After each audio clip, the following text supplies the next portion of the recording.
Former Rep. Joe Walsh, who served a single term as a congressman from Illinois before becoming a right-wing radio host, is contemplating opposing President Donald Trump in the 2020 Republican primaries.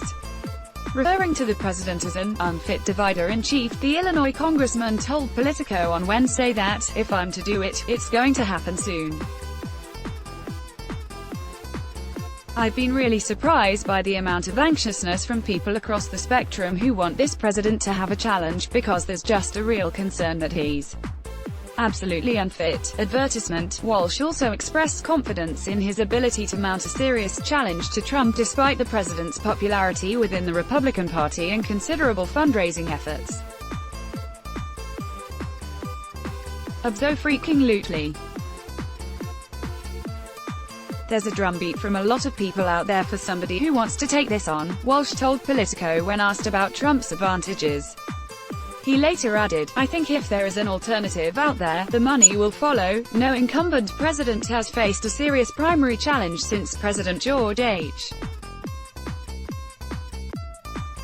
W. Bush was opposed by right-wing firebrand Pat Buchanan in the 1992 Republican primaries.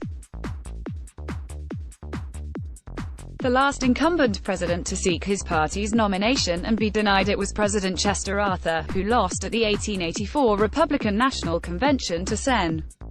James G. Blaine of Maine. 3 years ago it would have been unlikely for Walsh to be considered as a likely opponent to Trump. In October 2016, 1 month before that year's presidential election, he controversially tweeted, "On November 8, I'm voting for Trump. On November 9, if Trump loses, I'm grabbing my musket." He later defended himself to CNN's Jake Tapper by saying, "It means protesting, participating in acts of civil disobedience, doing what it takes to get our country back. We're talking about a musket. I could have said grab your slingshot and let's go. Metaphorically, I meant grab your muskets. If Trump loses, man, we're going to do what we have to do. We're going to protest and boycott and practice civil disobedience. We may start a third party. We're going to do a lot of things to get our country back. That's what I meant." Since that time, however, Walsh has emerged as a harsh critic of the president, writing in a New York Times op-ed earlier this month that Republicans blindly supporting Trump and not following a smart electoral strategy.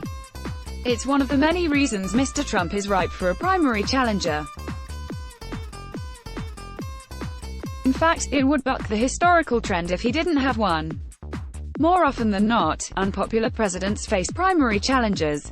He later wrote that while he had preferred Trump over Democratic nominee Hillary Clinton in 2016, he realized now that, "I couldn't support him because of the danger he poses to the country, especially the division he sows at every chance," culminating a few weeks ago in his ugly, racist attack on 4 minority congresswomen. "The fact is, Mr. Trump is a racial arsonist who encourages bigotry and xenophobia to rouse his base and advance his electoral prospects. In this, he inspires imitators. Let's block ads.